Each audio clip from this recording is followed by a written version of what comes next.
Before now, mysteries had never been discussed or uncovered. But now, Contumacious Ant and Atreya are back for a second season. The MO Podcast. Hello and welcome all into the MO Podcast. You're here with me, Contumacious Ant. And me, Atreya. And today we are going to be talking about true crime. And we're going to be discussing the Long Island serial killer case. Oh, God. Yeah. My brain hurts already. We haven't even started. Yeah, it's a deep one, and it's obviously a serial killer, so we're going to be talking about death, murder, and horrible stuff. So just be aware of that. So this all started because of a documentary on Discovery Plus that Atreya told me to watch, and to be honest with you, I wish I fucking hadn't, because it is deep. To be fair, though, a lot of the things that I send you are like tinfoil hat stuff, so this should have come as a pleasant surprise. No, it was, and it is a really good documentary. It's called Unraveled, the Long Island Serial Killer, and it's by two investigative journalists, and they also have a podcast, which, no disrespect, I can't remember the name of it. Probably called The Long Island Serial Killer, to be quite honest with you, because... I don't think they told us. No, I remember them saying they had one, but I can't remember the name of it. Yeah, I don't think they actually said the name. Cool, so... There you go. I'm sure you can Google it if you type in Discovery Plus Unraveled journalist podcast or whatever. Yeah, it's like I say, it's a really good podcast, and they go a long way. The reason why it came about is because one of the presenters was a childhood friend of one of the people who was in this, not directly, but indirectly kind of brought the case into the forefront. I think that... That's the way to say. They weren't involved in the murders or anything, but they were involved in the corruption and the silence surrounding the murders and the non-investigation of it. Yeah, I think, and they do a really good job. And like investigative journalists out there do a really good job. There's Michelle McNamara, who pretty much solved the Golden State Killer because the police weren't doing anything about it. And these guys, they've taken massive leaps and bounds into solving this, I think, or at least putting some nails into some coffins that people won't be able to get out of, really. Definitely. Yeah, they should go from podcast to Pinkertons, shouldn't they? Indeed. They should be signed up for Murder Island at the very least. Lee said quickest mended. Not bitter, but... Not even remotely. Still not over it. Cried myself to sleep again last night. Well, fuck them. They don't know what they're missing. Anyway, so this story all kind of starts, or at least a Long Island serial killer case story, all starts with Shannon Gilbert, I think, because if it wasn't for her, then I don't think the police would have found the bodies. No. Which is immense, to be quite honest with you, because they were on the side of the road, really. There were so many bodies, they would have been tripping over bodies, so it's a miracle to me how they didn't find them. It's just so ridiculous. I mean, okay, so Long Island and where these bodies were dumped, Long Island, if you don't know, is in New York State, and it's where you've got Manhattan. It's the little bit that sticks out, and it is long. It's not an island. I think it's a peninsula. So it's not really true, is it? But it's on the sea front, and there's beaches, marshes. Salt water does affect decaying of the body, and maybe. The bodies weren't buried, they were just dumped. I think that's the main point here. There was no real efforts into putting them into... Maybe they were shallow graves, but there wasn't an effort made, really. No. It is a big area, though, and it's really marshy, so I guess if you were a killer and you were trying to dump a victim, you could just hope that the marsh would just the body would sink in and disappear like quicksand kind of deal. Yeah, and nature would take its course. Mm-hmm. Yeah, I can completely understand that from a killer's point of view, but when people are going missing and the amount of people that are going missing, granted, I think one of the factors of the matter is they're not from Long Island, they're not from the area, and that played into the serial killer's hands, and it played against the police, because why would Jersey police be searching for a missing person in Long Island if they had no thoughts of them being round there, do you know? Yeah. 16 victims in this case. And like I said, Shannon Gilbert started all of this. She was a sex worker who worked on Craigslist, which, yeah, Craigslist, innit? I don't think that would wash on Gumtree. Well, yeah. Craigslist is its own beast. It is, yeah. So she was called out to a house in Long Island. Joseph Brewer was the client that she went out to visit. And he looks like a sleaze, doesn't he?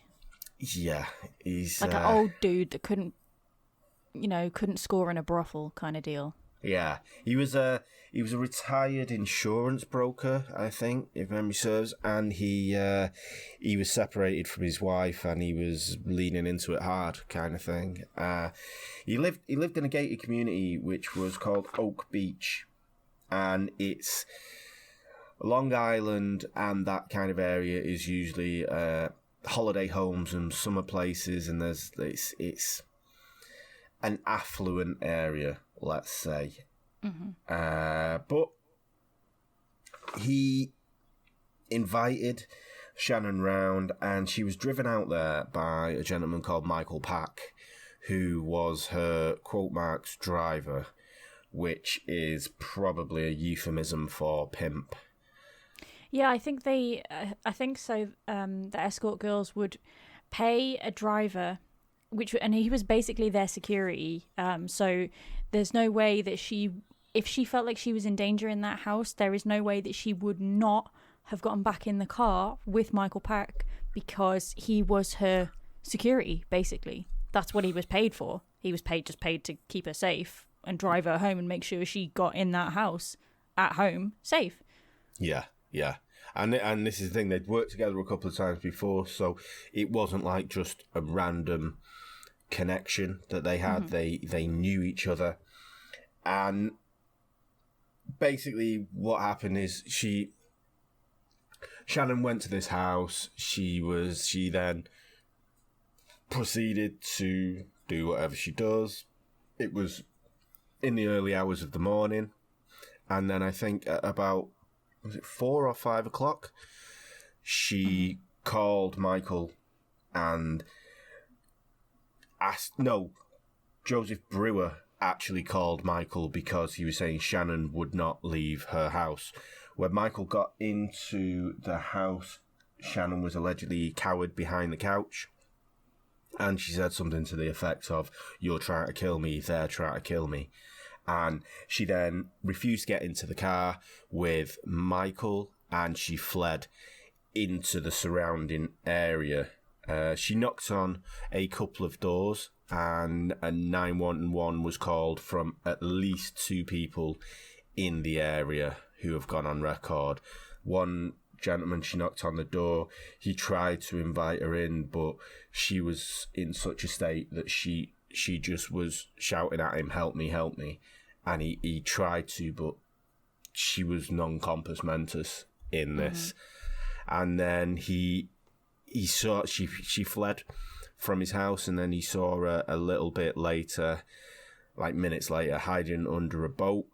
And then as Michael's car drove past, she got out, and then she fled again.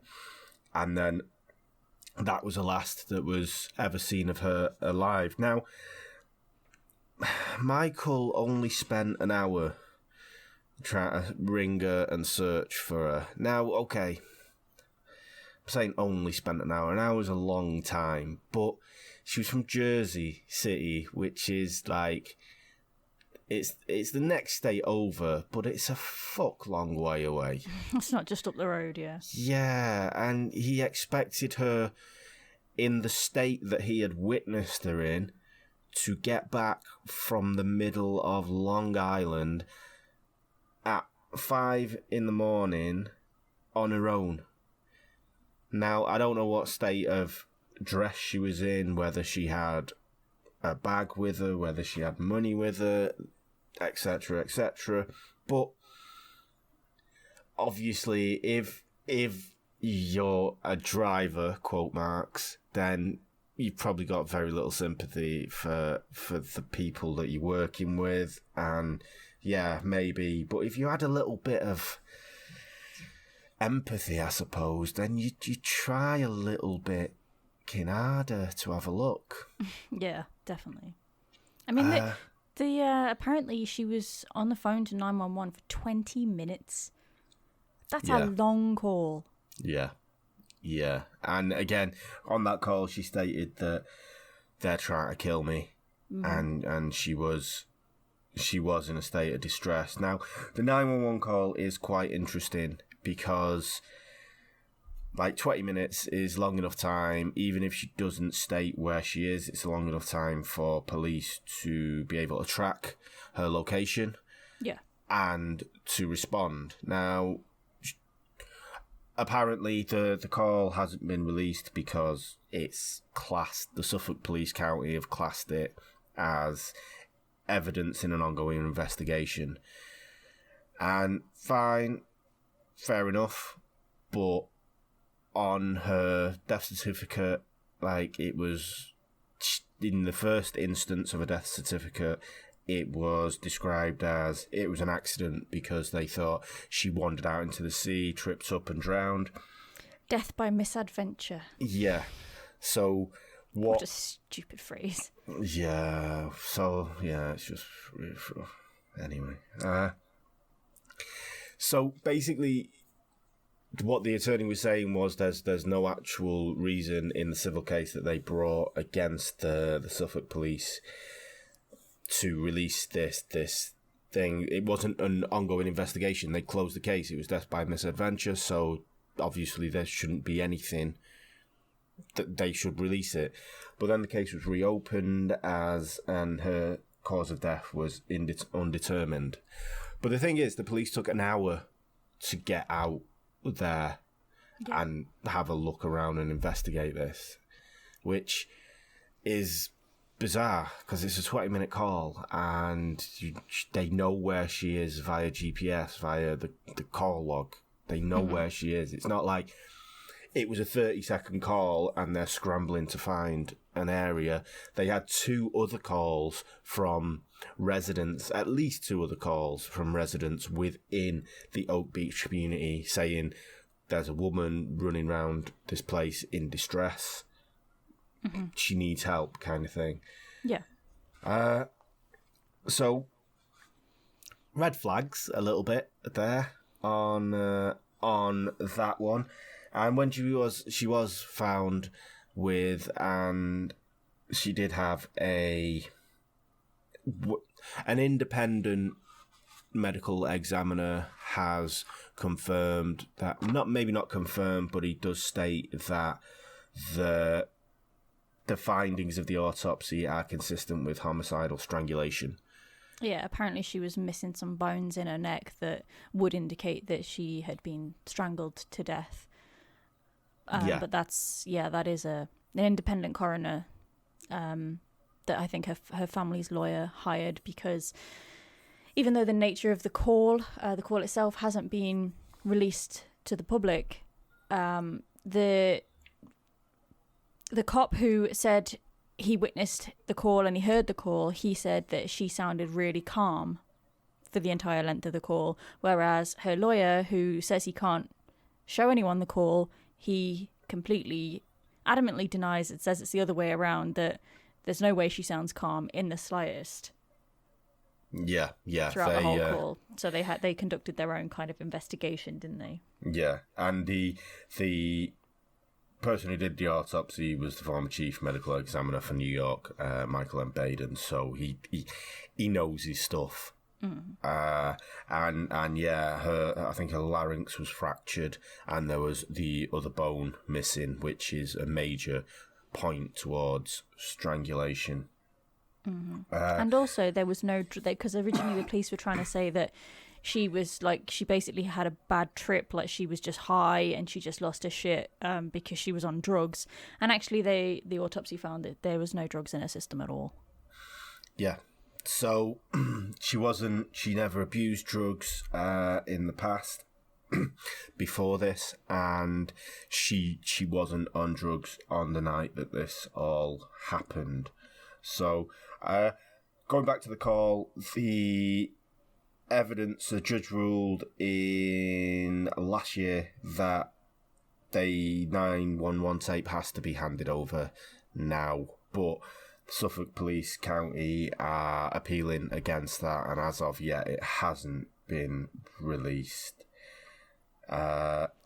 So they're still fighting against it. I mean, obviously, like we've talked about, in cases, in active cases, there are things that evidence that isn't, all the evidence isn't released to the public. Yeah. But I think, I don't know what a 911 call would have. Like eyewitness evidence, I can understand that because, I seen someone in a blue shirt. Do you know what I mean? And then someone calls in and says, if they don't release that to the public, yet someone calls in and says, I've seen someone with a blue shirt, it corroborates stuff rather than just reading it in the paper. But a 911 call is something that you can hear. I know, and even if there was unless she's running screaming down the road going, I'm wearing an orange jumpsuit with pink trainers, just cut that bit out of the call that you released to the public. We just want to know whether her tone of voice is calm or distressed. That's all. Even if you only play 3 seconds of it where it gives away no information, it'll corroborate one side of the story or the other. Either the cop was lying or the attorney is. Yeah. And that's the thing as well. And to be honest with you, it's just like closure for her family. They can hear a voice for that one last time and know whether she was in a state of distress or whether she was in a state of calm. I mean, it's not, maybe it's not a good thing, but it is closure for them. Yeah. And they at least deserve that. The thing as well with Oak Beach is that it's a gated community and there's only 286 people that live there according to the 2010 census. And I just don't understand why more digging around wasn't done in and around the Oak Beach community there. I mean, there's been cases where thousands of people have been interviewed. So 286 people is kind of a drop in the ocean. Yeah.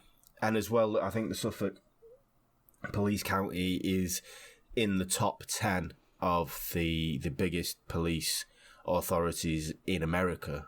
So it's not like they don't have the manpower to do this. Yeah, exactly. It's just really, well, I mean, we'll kind of get on to why they didn't anyway. So while they were searching for Shannon, they started just tripping over bodies left, right, and centre. And they came across another 4, I'd like to say, within the area, and then another 10 turned up all over the island. Now, with it's this for me is difficult because it's there's so much, maybe not information about Shannon, but there's so much information about this case as a whole that it's so hard to try and keep up with it. And to say these are all part of one serial killer, I'm not sure about that myself. Yeah, same. just looking at it, because the first 4 that they found, they were called the Gilgo 4, and they were Melissa Bartholomew, they were Amberlynn Costello, Maureen Branded Barnes, and Megan Waterman. Now, all these 4 were found with kind of the same MO. They were all strangled. They were all dumped just at the side of the road. They all worked as sex workers on Craigslist, and they were all found in burlap sacks. Now, another interesting fact is that they were all, like, really small. Melissa was 4'10", Amber was 4'11", Maureen was 4'11", and Megan was 5'5". Now, that's... Didn't know that. Yeah, to me, that's kind of, you go in with the strangulation, the burlap sack, and the height thing. That's kind of like, he's got a thing here, really. Yeah. Even though they didn't really look that similar. Because everyone's like, oh, maybe it's like they look the same, but they don't. They don't look similar at all, I didn't think. No, I didn't think. I think Megan was blonde, and Amber Lynn had black hair, which was kind of like, not shoulder length, but it was just above her shoulders. It was kind of short, when the others had long. They all kind of had a different look. I mean, I'd say all them 4 are definitely part of the same MO, and I would throw in the unidentified Asian male as well into that, only because he was dressed as a female, he was a sex worker, and he was 5'6". So he's around about the same height as Megan. He was dressed as a female. The only difference with him is that he was a blunt force trauma was the thing that killed him. Now, I think it's kind of... I mean, obviously it's speculation, and it's just... this is my own personal opinion, but I think when the guy found out that he was male, then I think he got violent, and he didn't want the personal, the upfront, the sexual gratification that strangulation kind of gives you. He was just more affronted that he'd picked up a dude kind of thing. He was just angry and just lashed out just out of anger, Exactly. I think that's... I would agree with that. I think that's probably the only reason why I'd put him in with them. And these were all found around the same time, 2009 up to 2011, that these bodies were found. Now, there's Jessica Taylor and Valerie Mack, who were found in 2003 and 2000 respectively. Now, these were dismembered. Yeah. And I think they were found, unless this killer either he's gone on to strangulation to try out a different MO to try and throw police off the scent. You don't usually go down. Strangulation is a step down from dismemberment. Dismemberment, you take time, whereas strangulation doesn't take time, but it's a very personal thing because you're up close, you have to be with them. Mm-hmm. And I can't... the thing is, I know that Jessica and Valerie were both dismembered, but they both actually had tattoos that were specifically and deliberately cut away. Like getting rid of distinguishing features. Yeah. So I don't know whether or not, I'm with you, I don't know whether it's a different killer or whether this person had started off going, I really don't want these girls to be connected to me in any way, shape or form, so I'll, cut them to pieces and remove any distinguishing features that could tie them back to me. And then as the years go on and they're getting away with it more and more and more, and it's been like 10 years or something, and they're like, I don't even need to cut them up anymore, let's just dump them here, nobody's found the last ones. And it's just cockiness. Yeah. I can see that, and as well with the strangulation, even though I don't really want to say it's a step down because murder's murder at the end of the day, but it's more of a personal thing, it's more of an upfront, and I can see the arguments for both sides, whether, like, you don't want, you're getting away with it, so therefore they've got away with it, and therefore they can go into a more personal thing. I don't remember reading about how Jessica and Valerie actually died. I don't remember. I think either Jessica or Valerie's her arms were found further away from her torso. Yeah. So it's possible they might have been strangled and then just dismembered. Exactly. I think the state of decay kind of had an effect on them, and when you just finding like bits of bodies, you can just go, well, they were cut up, what more do we need to look into on this kind of thing? It makes the cause of death kind of hard to determine, doesn't it? Yeah. I mean, I can see how it could be, and if it wasn't a quintessential serial killer, someone who's like a Kemper, someone like a Ted Bundy, someone who had a day job. Do you know what I mean? Like, I know they all had day jobs kind of thing, but they didn't have a career. Mm-hmm. They just like murdered, so they kept it the same way all the time. Whereas this person, 100%, maybe he wanted to mix it up. He was getting away with it. Mm-hmm. Just sloppiness towards the end because he got away with it for so long, or she got away with it, or they got away with it, however. But I'm kind of the impression that it was different people. Yeah. I mean, maybe they were connected in some way, but there's also Peaches, who is only identified by a tattoo of a peach on her. She was found in 1997. She was also dismembered. There's the Fire Island Jane Doe in 96. She was dismembered. Tina Foglia, who was found in 1982. She was dismembered. She disappeared after a concert, and she was... she told her sister she'd met a doctor at a previous concert, and she went out on a few dates with him, and she liked him.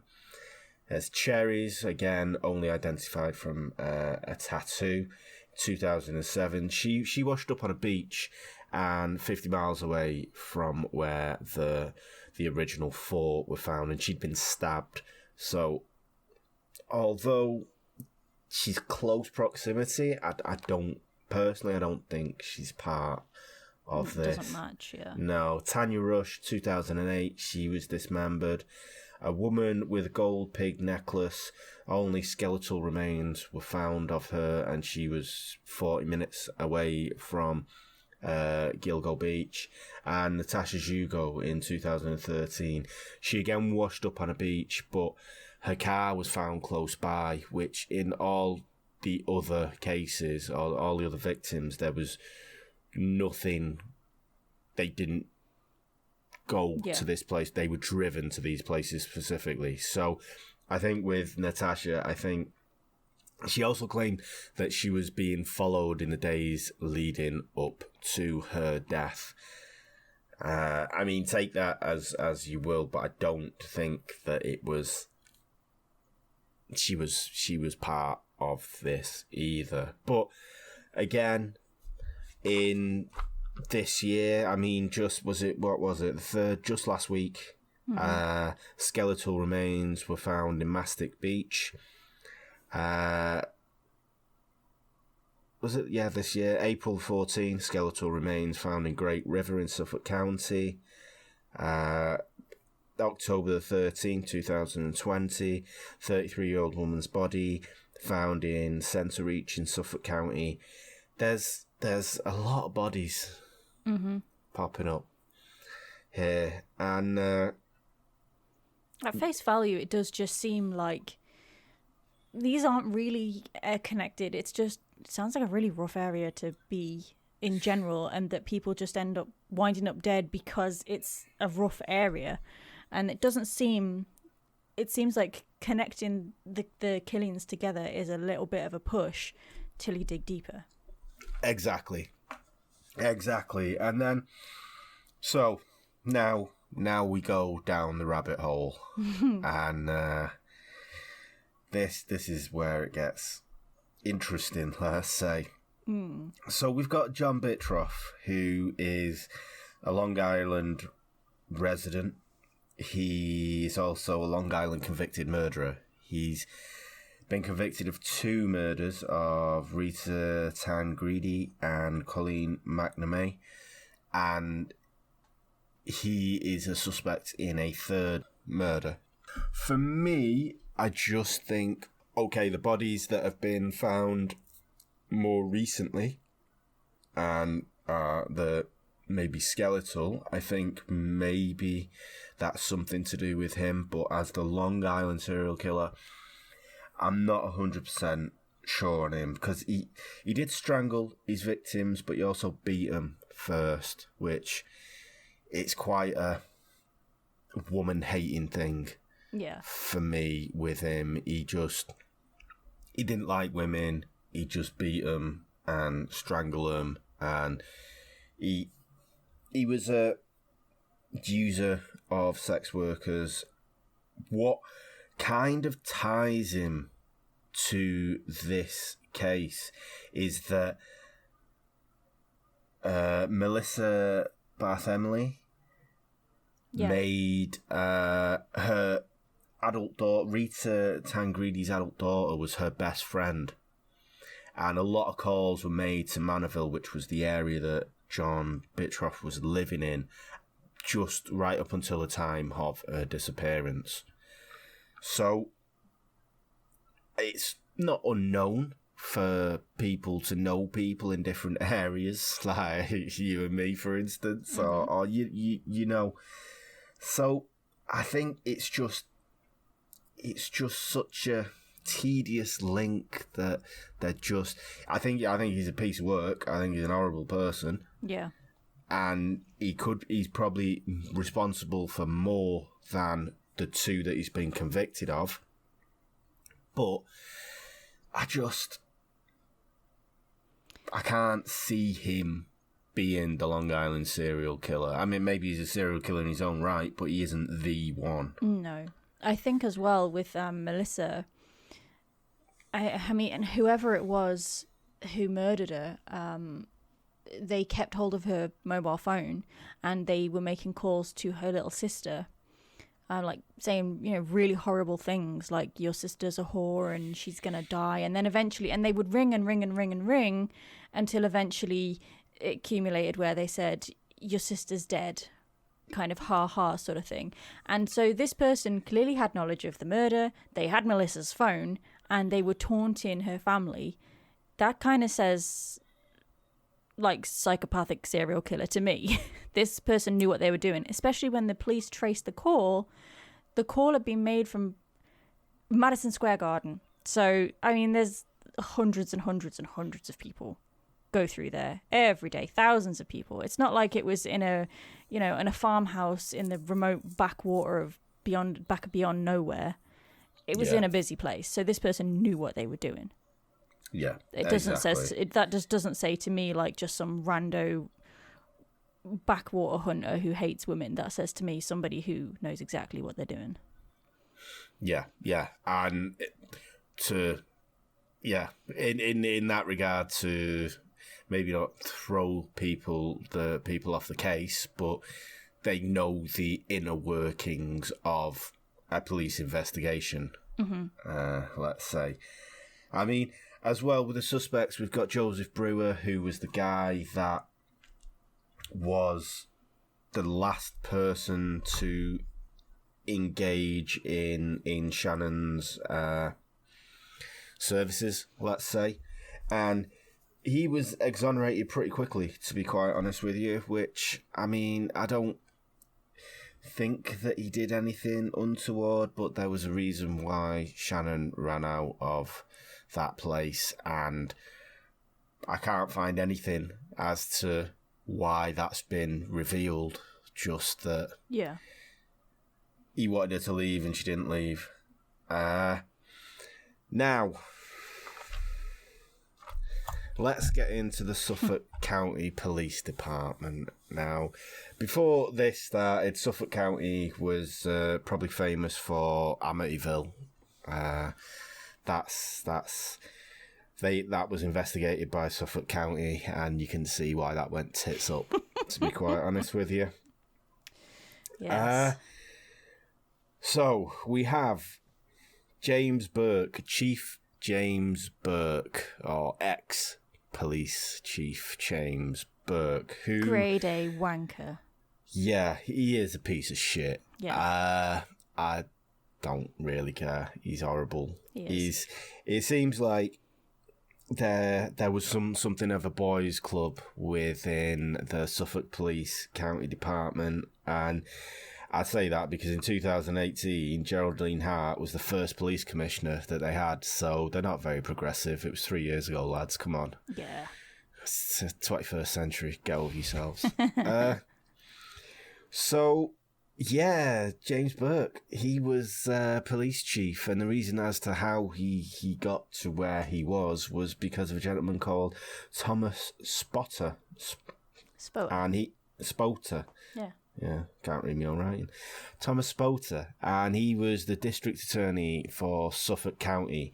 Now, he met James Burke on a case in 1979 where Burke was the star witness, and Spotter saw something that he liked and persuaded him to run as a police officer. And together, their friendship, or their partnership, let's say, lasted for 40 years. Pair of wankers. Birds of a feather flock together. Yeah, indeed. During that 40 years, he went from police officer to police chief. All the while, Spotter was the district attorney. Convenient. And, yeah, I mean, in the 90s, James Burke was written up for having sex with prostitutes in his police vehicle while on duty, while in uniform, and the prostitute was a known crack user. I think he was in a relationship with one of them, wasn't he? Yeah. Like, she was his girlfriend. Like, I mean... I think he was a pimp. I think maybe that's probably the better thing there. But... he was a sex addict, definitely. He was something. There was something up with him. But no one seemed to bat an eyelid at this, and this was the 90s, and so he got promoted, obviously, as you would. And he always had Spotter backing him and pretty much holding his hand every time something bad came up. Spotter would come out fighting for him and saying, no, we're not doing this. He's good. And it's interesting because Thomas Spotter, he started out in private practice, and one of his major clients were the Suffolk Detectives Association and other law unions around the area. So even before he became district attorney, when he was in private practice, he was in and around defending police officers. He had his foot in the door in early days, didn't he? Yeah.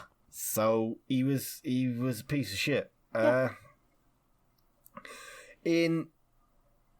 James Burke, he got promoted. He got investigated by an officer called Pat Cuff, who was part of internal investigation, and he investigated him over the 90s incident where he's banging whores.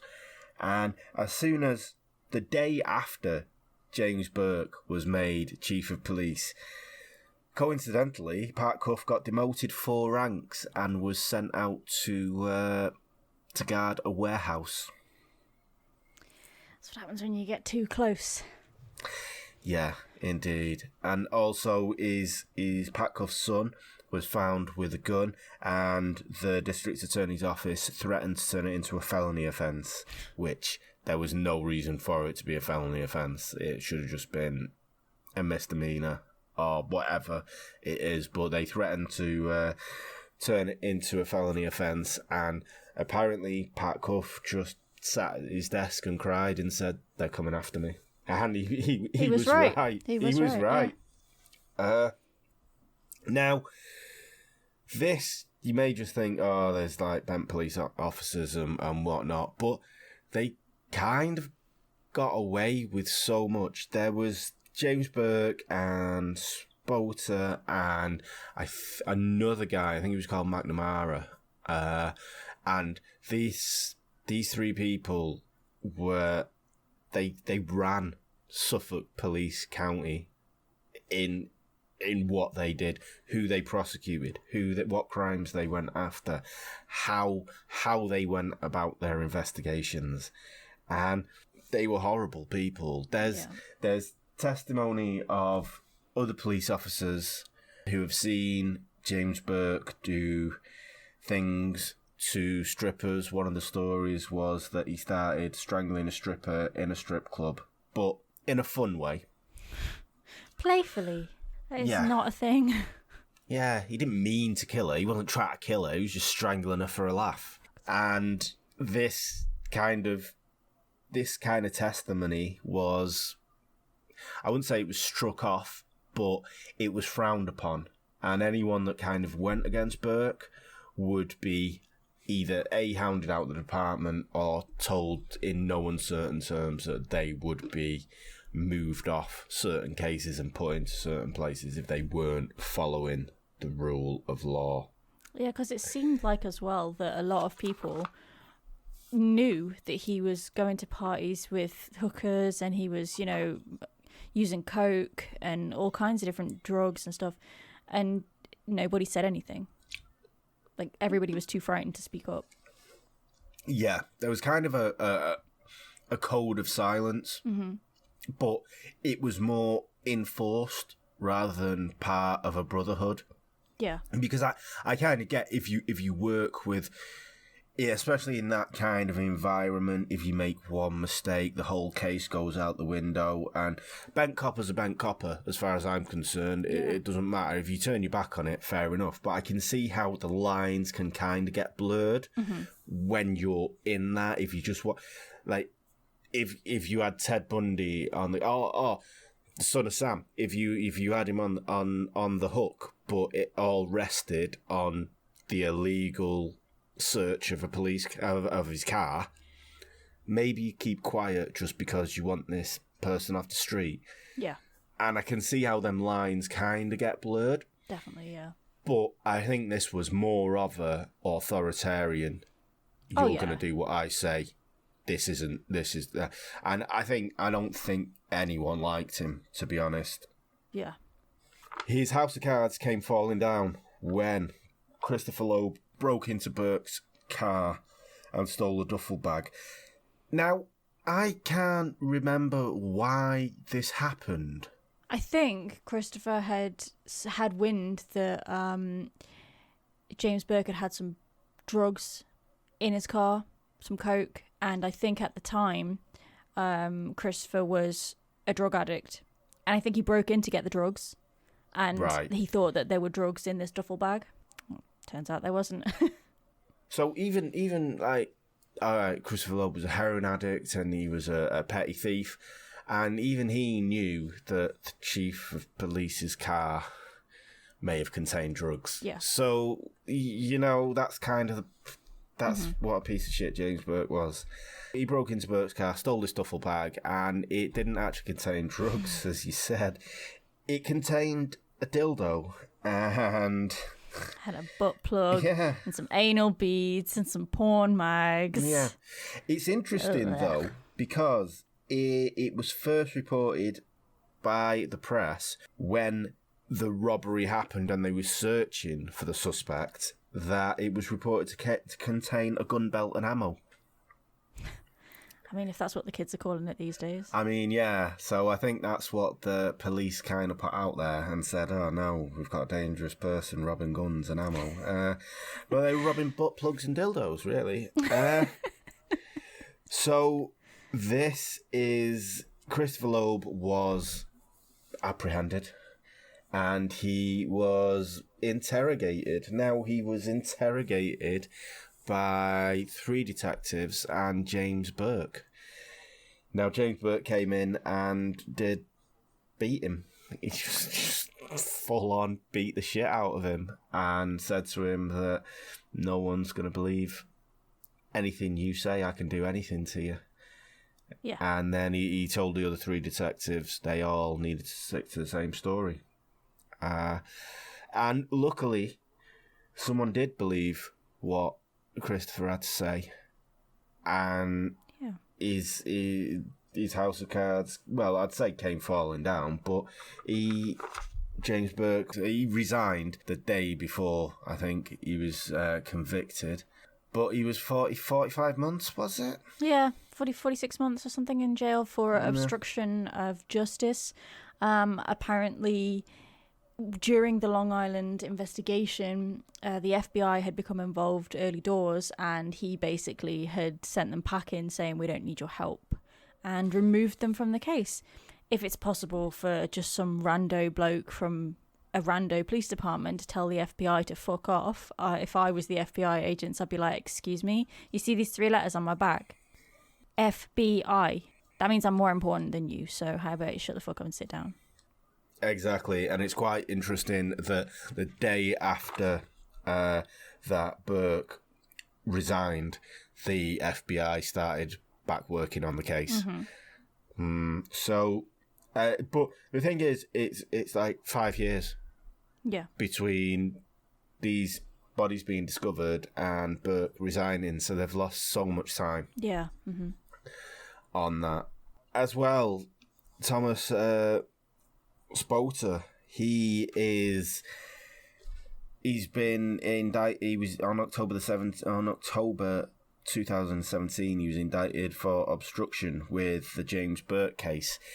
And there's witness tampering that the district attorney, like the person that you think is on the law's side, was protecting James Burke right up to the last.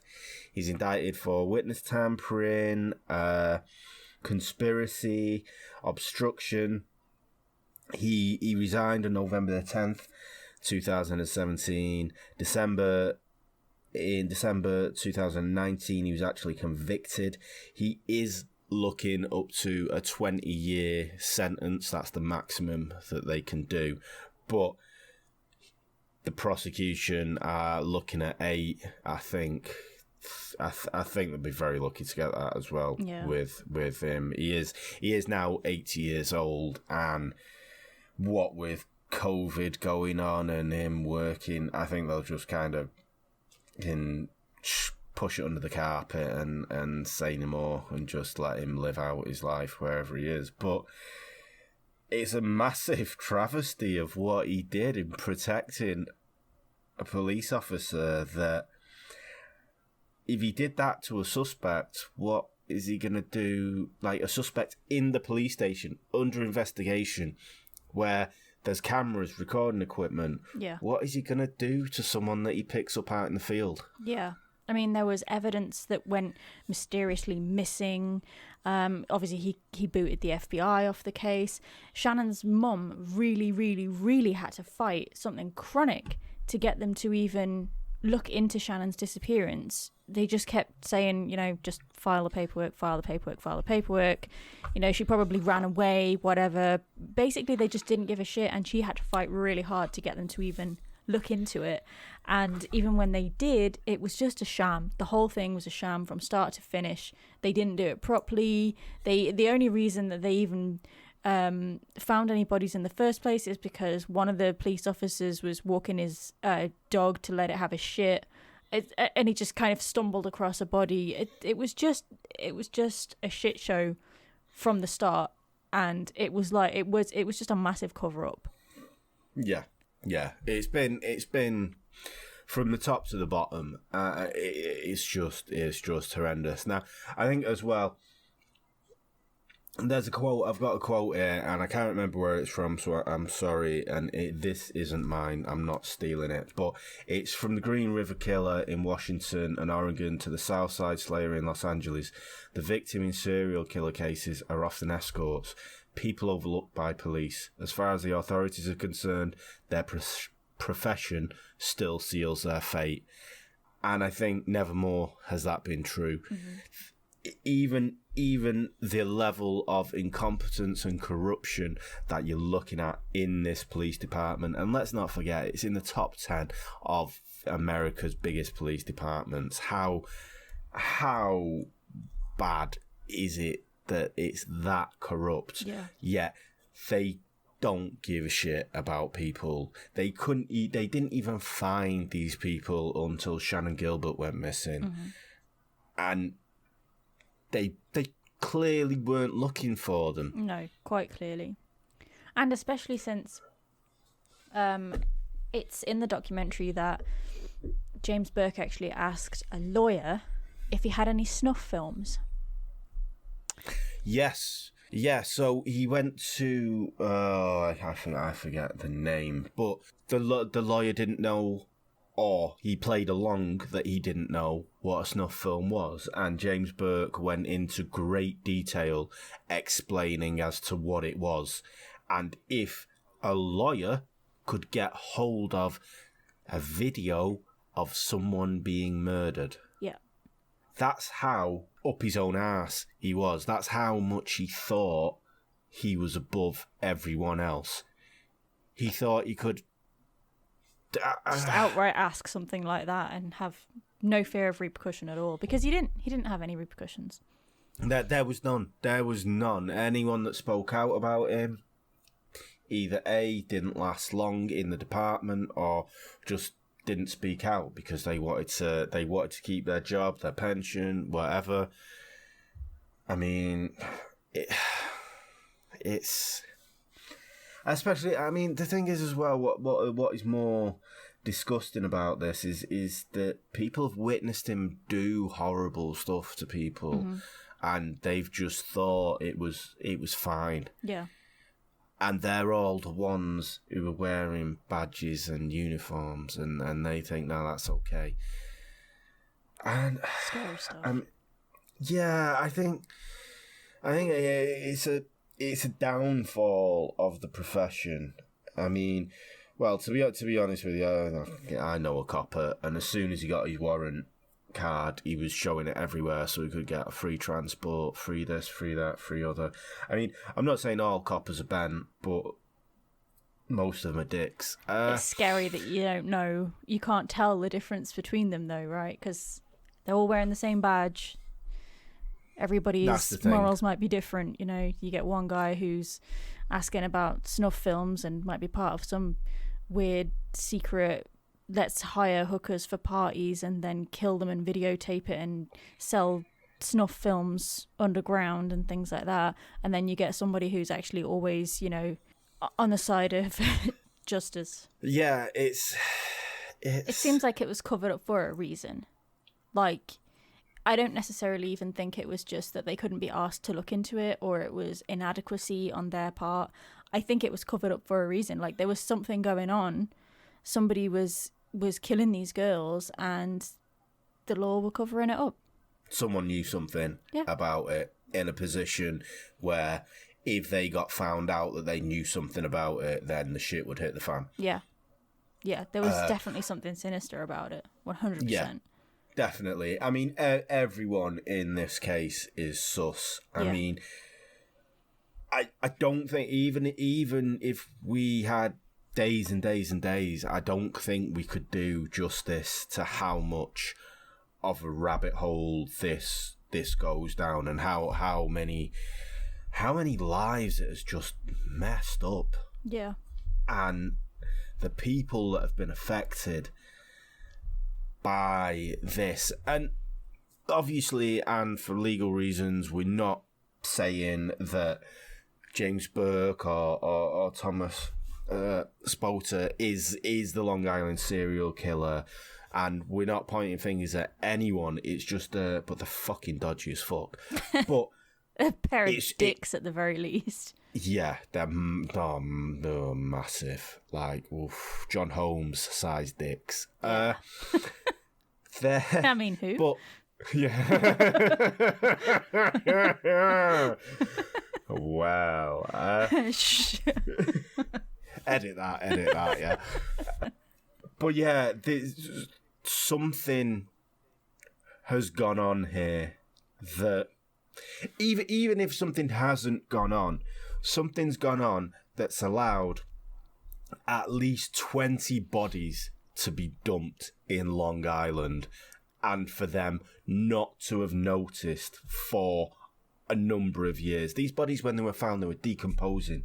There's skeletal remains, and it's just all right, they're not from the area. I kind of get that. Why would you be looking for a Jersey person when you're in Long Island? I kind of understand that, but there's you've got burglaries to be dealing with and X, Y, Z. I kind of get that, but it wasn't.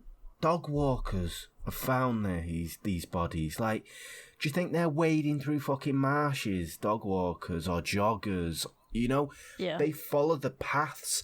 They only look left and right. And the Gilgo Beach it's literally a 2-lane road with a walkway on either side, and then there's marshes. So how far how are you not finding these people? Yeah.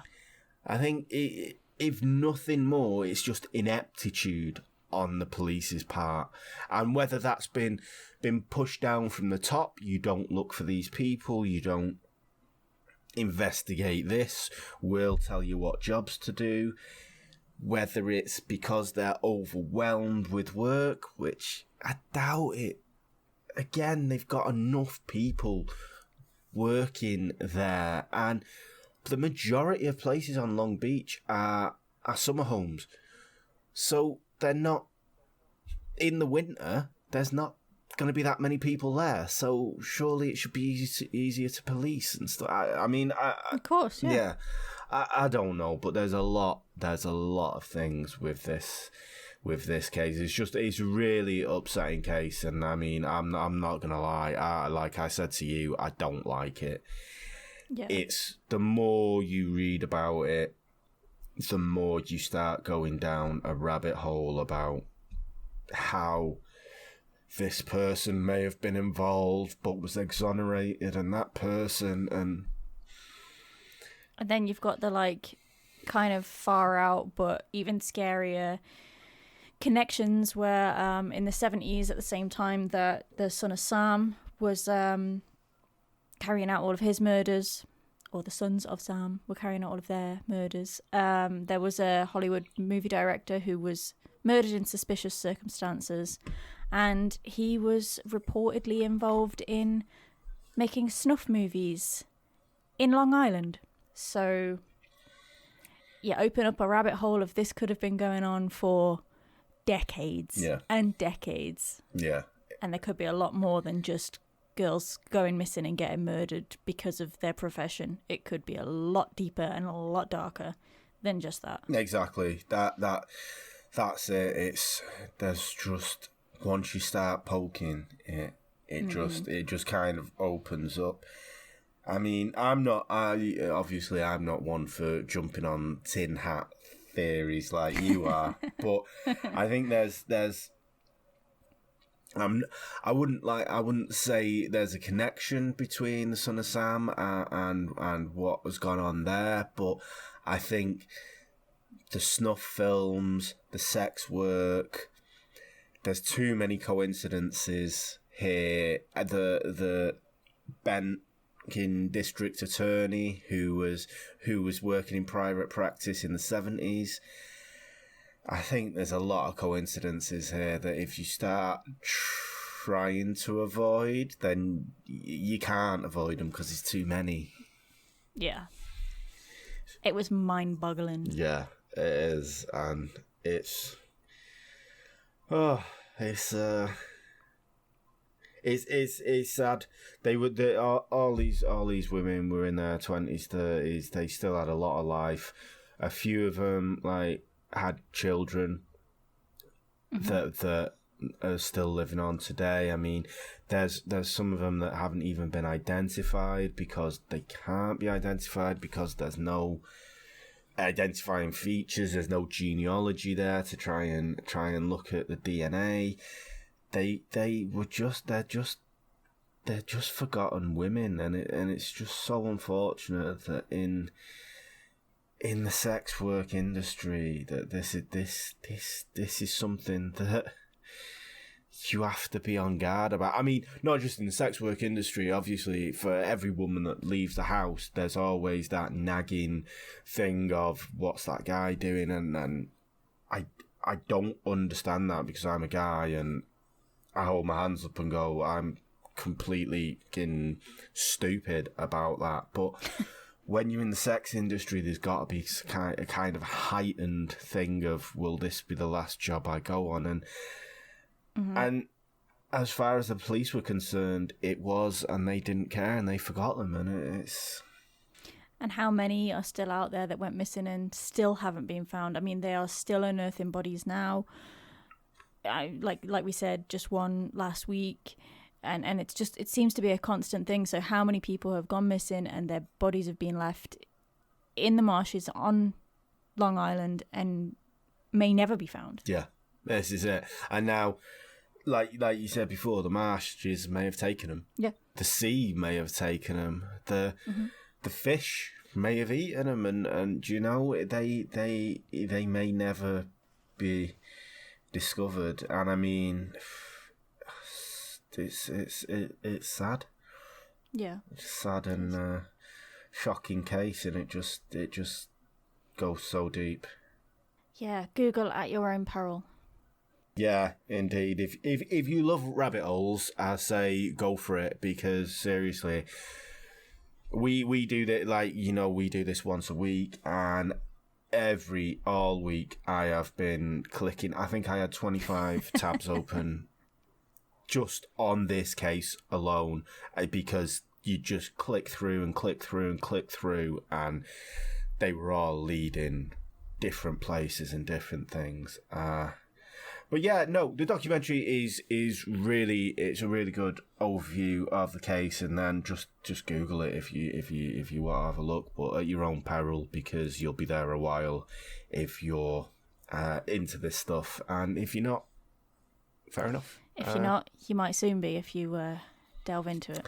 Well, yeah, if you start looking at it. There's also a Netflix movie called Lost Girls that is all about this case as well. I watched that the other day. That was pretty good stuff as well. The documentary obviously goes into a lot more detail and is better, but the movie gives you just a general overview of Shannon's case in particular. So if you're looking for something that's a little bit less mind-blowing and information overload, heavy, then the movie is probably your better go-to. Also, there is a documentary on Netflix called Sons of Sam. So find the connections. I did, but Aunt doesn't believe me. Yeah. No, I mean, I think you jump to the connections, but fair enough. It's not. There are a lot of coincidences, and it's not a massive leap, but I'm on the fence. I'm on the fence with it. Put it this way: neither of us are moving to Long Island anytime soon. God, no. Well, no, I'll be honest with you. If you live in Long Island, you're all right. It's just like, because they're all from like Jersey. Many people that aren't from Long Island. And the Bronx, innit? Yeah. So if you live there, you're safe. Just don't live anywhere but Long Island. Well, we need to move then. Shit, yeah. Right, we'll be doing this from Long Island next week. But yeah, so that was the Long Island serial killer case, and just the documentaries that we've watched, and the opinions that we have come to, obviously. So yeah, what are we going to be talking about next week? I believe it looks like conspiracy theories. So next week we're going to be doing conspiracy theories, apparently. So I will be talking about the Hollow Earth theory. And what will you be talking about? I feel like you've snatched my tinfoil hat right off my own goddamn head here. Well, I mean, you can take it if you want. Oh, no. Please, by all means, it might convince you. You didn't have one a minute ago, and now you go, oh, yeah, well, I was going to say Hollow Earth Theory. I wasn't going to say Hollow Earth Theory. I don't have one, but TBA. And I'm not going to find one that has the initials TBA either. I did, but then let's... Loosely? Yeah. Oh, it was, no, I'm taking it. Right, okay, so, next week we'll be doing conspiracy theories, and I've forgotten already. I'm just going to edit all this anyway. You're doing Hollow Earth. Yeah, Hollow Earth. Yeah. And you're doing TBA. Fine. Yeah. Okay, well, thank you all so much for joining us, and we shall see you next time. I have been Consummation Ant. And I have been Atreya. Thank you so much, guys. Have a great week, and Bye. bye. The MO Podcast. The MO Podcast. The MO Podcast.